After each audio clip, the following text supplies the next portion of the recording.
Spain capitalized in Group E with an astonishing 7-0 victory over Costa Rica. It's La Roja's biggest World Cup win, Costa Rica's biggest ever defeat, and a clinical masterclass from Luis Enrique's side, which might just put them in the conversation as World Cup title contenders. For more on the match, though, France 24 sports editor Simon Harding was at the Al Thumama Stadium in Doha, soaking up all the goals.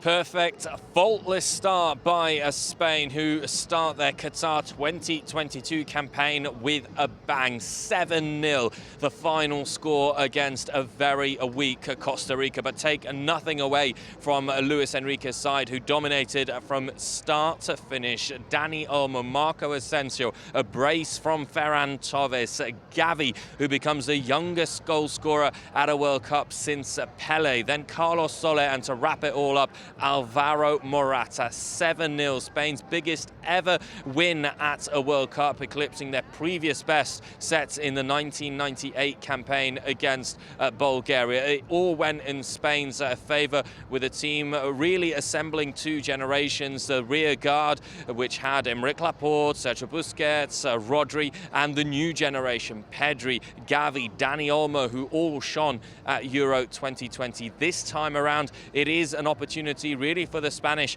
to get back to winning ways after a disappointing exit in the round of 16 against Russia in 2018. And in terms of what we can say from Costa Rica's point of view, very much a day to forget at the office for the Central Americans. Costa Rica and their captain Keylor Navas completely swept aside. Keylor Navas, who hadn't played at all this season for Paris Saint-Germain, returning to football action since the playoffs to reach the World Cup. Well, it was a very poor day for him.